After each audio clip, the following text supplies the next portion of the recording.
and it looks like little Gus is on hand to help me out for these last 2 stones. After setting up my packers and tools in a convenient spot, I flip the stones up and give the concrete a thorough wash down. As we've done throughout this process, it's all part of making the cement adhere properly to the surfaces. You come and go like a monsoon rain. You hide and show like a lightning bolt. You have it all. In the previous episode, we completed our sandstone-clad concrete stair platform. In the final episode of this series, we're going to complete the crazy paved path all the way up to the driveway, then fill the gaps between our sandstone with a specialised gravel cement mixture, and finish off our construction by rebuilding the bench seat we removed when we started this project, using a counter-levered structural system to give it an element of modern architecture to help it blend with the existing house. I'm laying out a fresh piece of stone right where our next expansion joint lies. Like in the previous expansion joint, the stones have to have a gap here to allow the slab underneath to be able to slightly move around without cracking our stone on top. This expansion joint is different from the previous one in that it has an angle change to accommodate the slight ramp we're putting at the very end of the path to segue with the driveway. As I lay out my stone pattern approaching these expansion joints, I always make sure to leave myself enough room for the pattern to make a transition over this joint that's not too visually disruptive. I don't want to have tiny pieces of stone interrupting the pathway on these expansion joints. You can see here how our pattern of large and small stones has plenty of room to make this transition. After custom fitting our sandstone up to the transition point, I cut and lay some stones to establish the pattern on the beginning of the ramp. For efficiency in this process, I try and cut and fit stones in the morning and then cement them down in the afternoon. That way they're set up solid for us to continue the process on the next day. I'm gonna let the past be filled with smoke, and I will try to fix what has been broken, and take this weight off my shoulders, cause I know yesterday ain't coming back. I'm gonna let the past stay in the cold.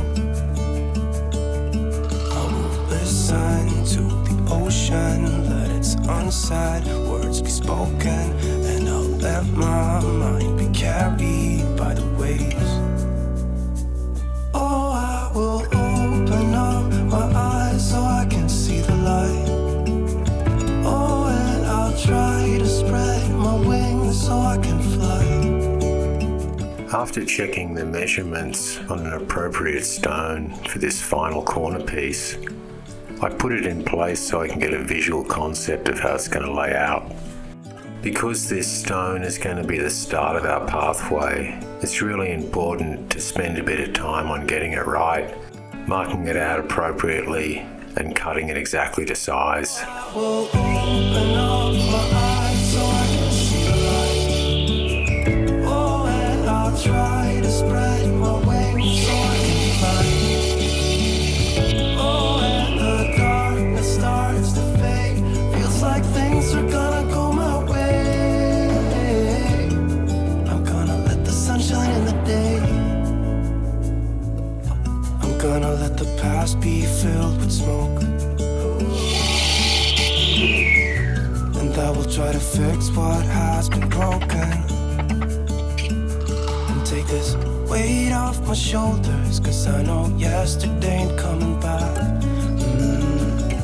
I'm gonna let the past stay in the cold. I will listen to the ocean, let its unsaid words be spoken, and I'll let my mind be carried by the waves.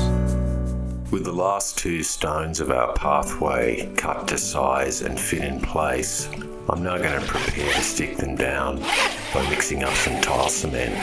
As usual, to avoid any splatters getting on our finished stone, I do this process a considerable distance from the finished pathway. And it looks like little Gus is on hand to help me out for these last two stones. After setting up my packers and tools in a convenient spot, I flip the stones up and give the concrete a thorough wash down. As we've done throughout this process, it's all part of making the cement adhere properly to the surfaces. I always try 5 or 6 mil packers to start with under every stone. After checking the sandstone with my level, I swap the thickness of the packers out until I can get the stone to the right level. In this case, we're having to add quite a thick layer of packers to get it to the right height. This is due to the fact that this concrete slab is sloping into the natural ground, and there's a bit of adjustment here to get the top of the sandstone to match nicely with the natural ground height. With the height set, I set up to cement the stone in place. I will open up my eyes so I can see the light. Oh, and I'll try to spread my wings so I can fly. I'm having to add an extra thick layer of tile cement to give us enough material to fill between the bottom of the stone and the top of our concrete. I'm gonna let the sun shine in the day. I'm gonna let the past be filled with smoke, and I will try to fix what has been broken, and take this weight off my shoulders, 'cause I know yesterday ain't coming back. I'm gonna let the past stay in the cold. I will listen to the ocean, let its unsaid words be spoken, and I'll let my mind be carried by the waves. Oh, I will open up my eyes so I can see the light. Try to spread my wings so I can fly. Oh, and the darkness starts to fade. Feels like things are gonna go my way. I'm gonna let the sun shine in the day.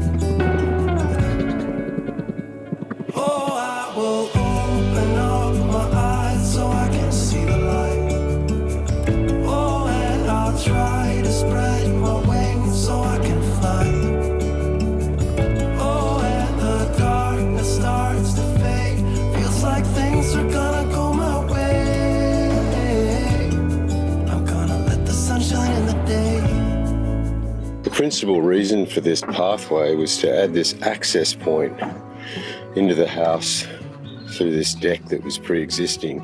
So the staircase is all finished and our pathway has all been laid. It's had a few days to dry. The next step is for us to fill these cracks with our special gravel mixture. We want to kind of have a rustic, gravelly fill look. The material's a lot darker than the stone, so it'll create a nice contrast in our pattern. So I've brought an industrial vacuum cleaner. We'll blow out all the dust and leaves from these cracks. We'll be using my cement mixer to make up our special gravel recipe. And then we just simply fill all these cracks to just slightly under the top surface of the stone. Today we're going to really enjoy this last step in our process. It's very meditative and a real pleasure, as it's the last major step in all the work we've done to get it to this point. This will be the gravel we're using. We're using a mixture of small gravel chips and bluestone dust, mixed with general purpose cement to bind it together. But if we get the recipe right, we're going to have a very rustic, stony, gravelly look on the top. We don't want it to look like cement.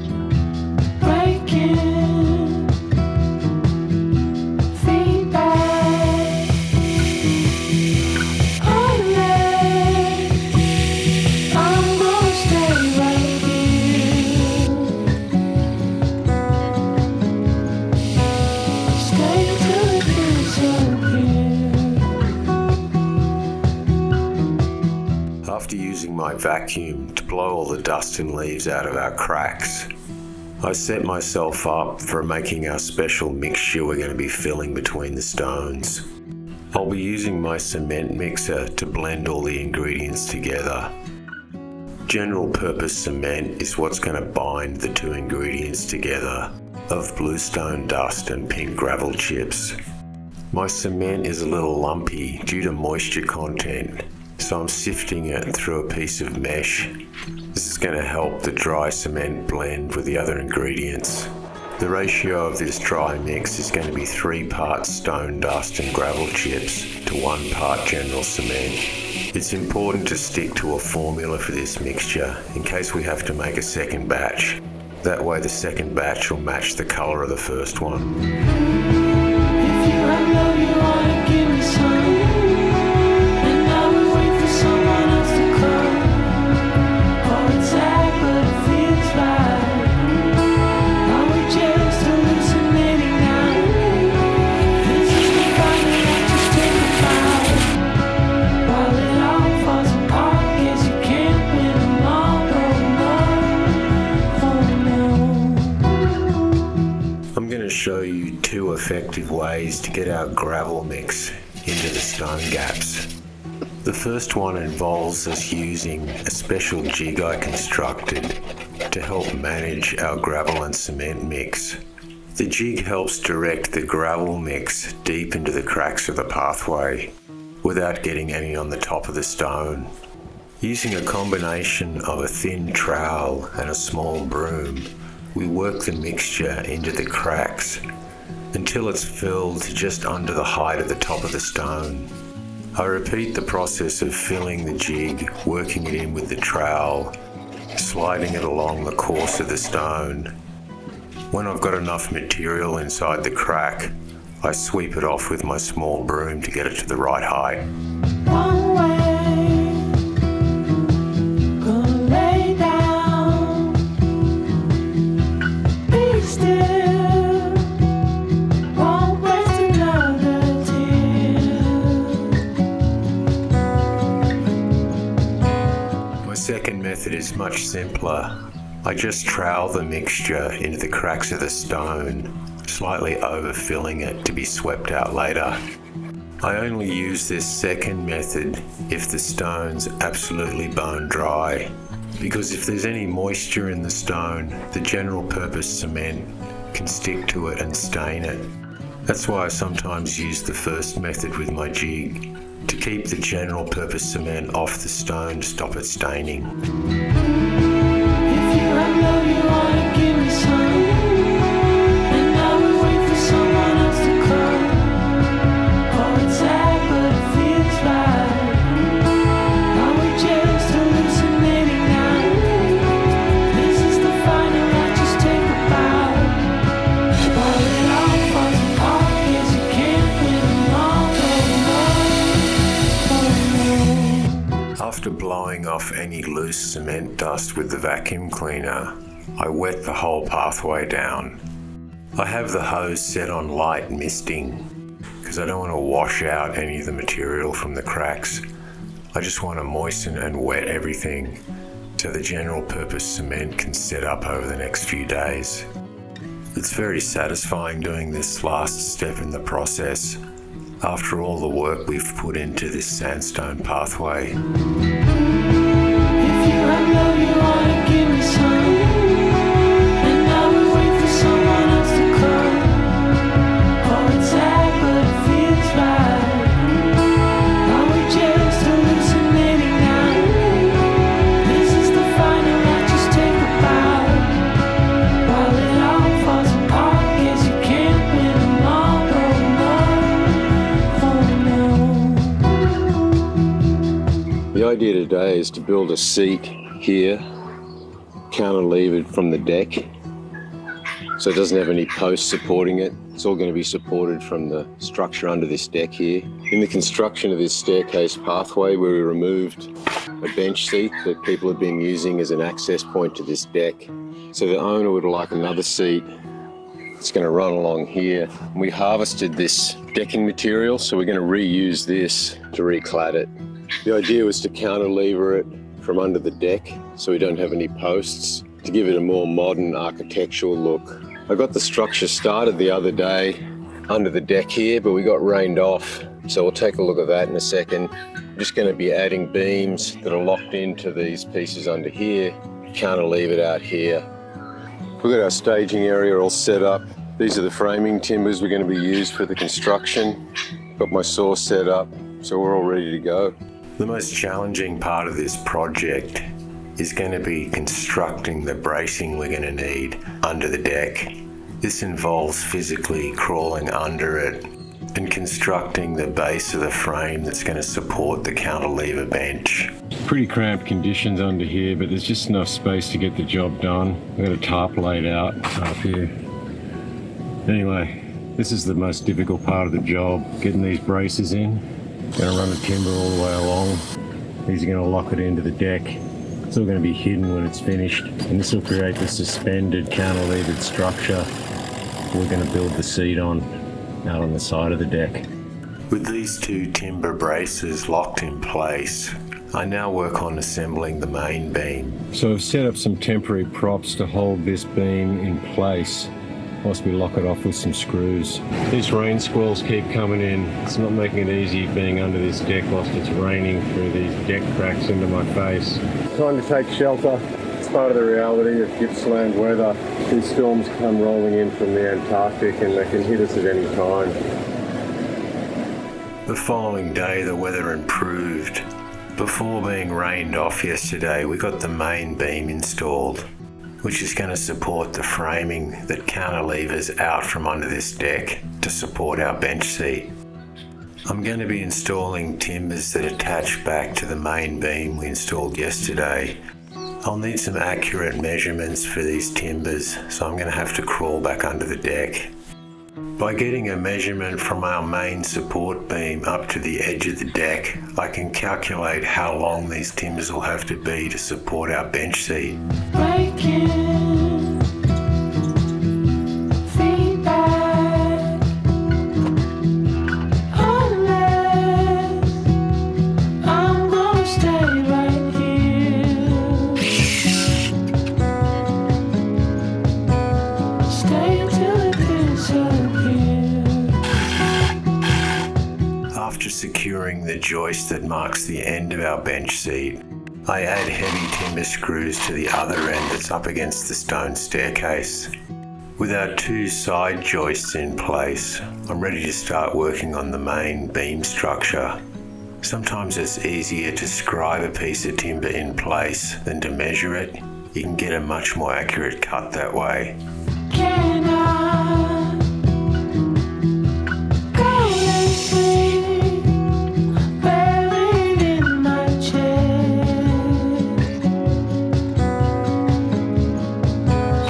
The only thing that's left.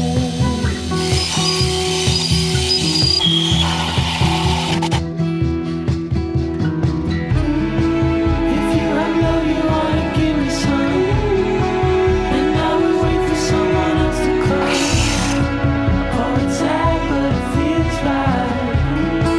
Are we just hallucinating now? This is the final act, just take a bite. Pour it off, if you can't get it right.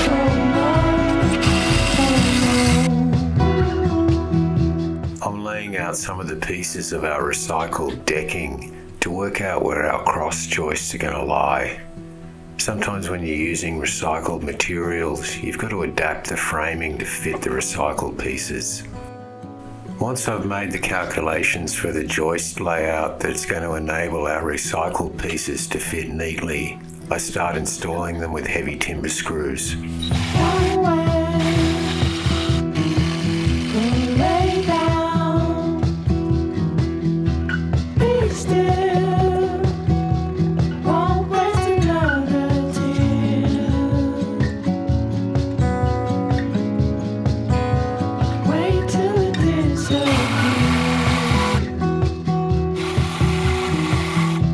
Can I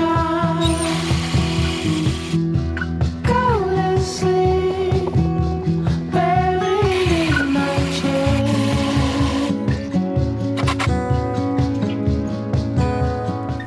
completing all the framing, I double check our recycled pieces of decking to make sure they're going to lay out correctly on our joists.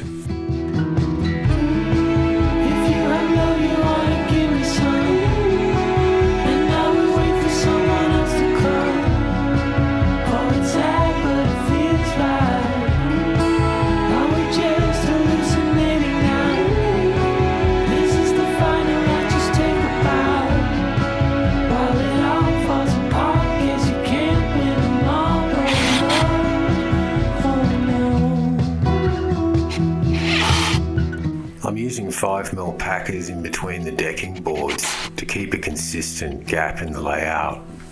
I'm working my way along the bench seat in sections, taking my time and trying to be as gentle as possible, as these old recycled planks are quite brittle and I don't want to split them. I'm finishing off the pilot holes with a specialised countersink bit.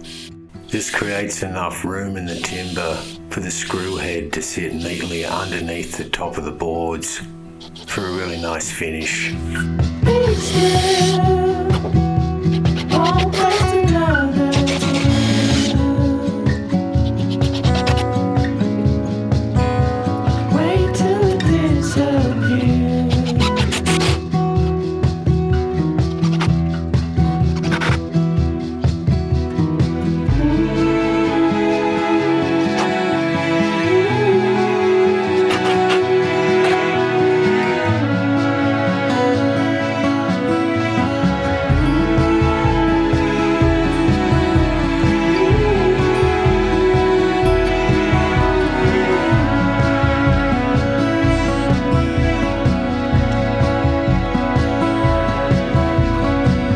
It also doubles up as a stairway access to the garden area from the deck. It's just large steps. The completed bench seat concludes all our work for the sandstone path and staircase project. Let's have a quick look back on all the work we did to get here. Buried in my chest,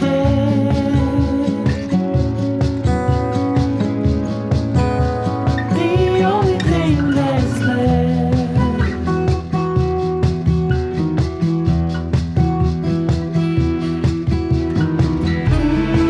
If you have love, you wanna give me some, and I will wait for someone else to come. Oh, it's sad, but it feels right. Are we just hallucinating now? This is the final I just take a bow. While it all falls apart, guess you can't win them all. Oh no.